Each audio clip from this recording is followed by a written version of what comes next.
Chapter 5. And they came over unto the other side of the sea, into the country of the Gadarenes. And when he was come out of the ship, immediately there met him out of the tombs a man with an unclean spirit, who had his dwelling among the tombs.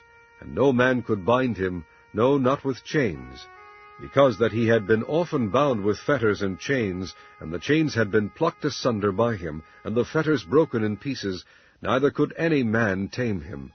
And always night and day he was in the mountains and in the tombs, crying and cutting himself with stones. But when he saw Jesus afar off, he ran and worshipped him, and cried with a loud voice, and said, What have I to do with thee, Jesus, thou Son of the Most High God? I adjure thee by God that thou torment me not. For he said unto him, Come out of the man, thou unclean spirit. And he asked him, What is thy name? And he answered, saying, My name is Legion, for we are many. And he besought him much that he would not send them away out of the country. Now there was there nigh unto the mountains a great herd of swine feeding.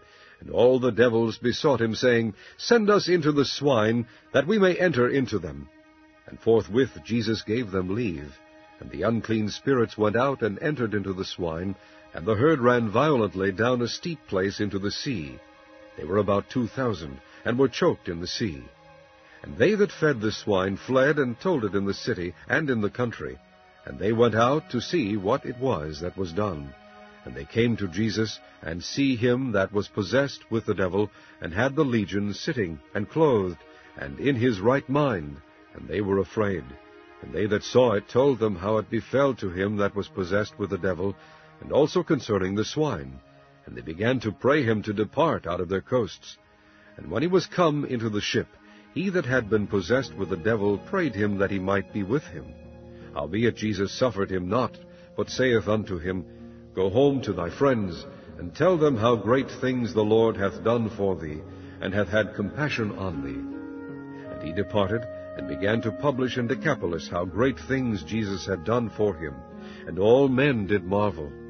And when Jesus was passed over again by ship unto the other side, much people gathered unto him, and he was nigh unto the sea. And behold, there cometh one of the rulers of the synagogue, Jairus by name.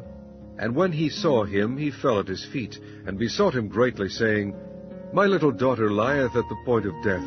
I pray thee, come and lay thy hands on her, that she may be healed, and she shall live.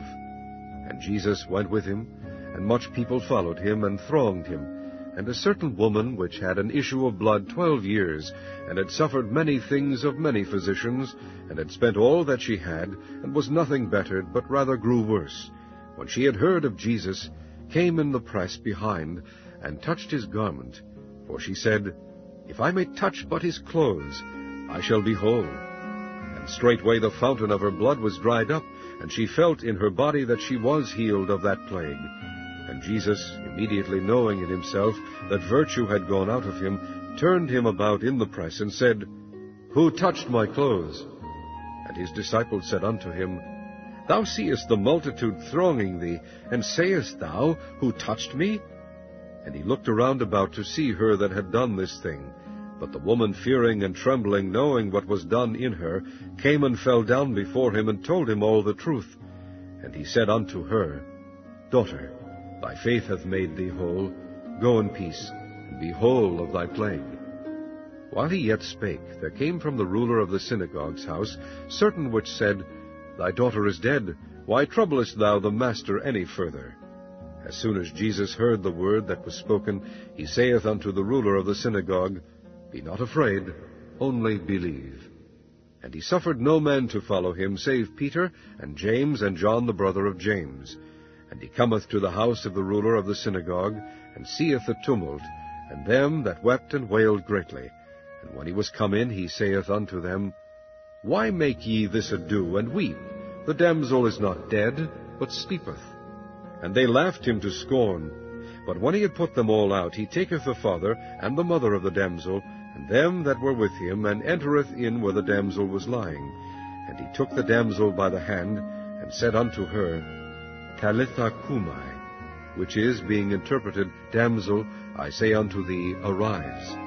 And straightway the damsel arose and walked, for she was of the age of 12 years. And they were astonished with a great astonishment. And he charged them straitly that no man should know it, and commanded that something should be given her to eat.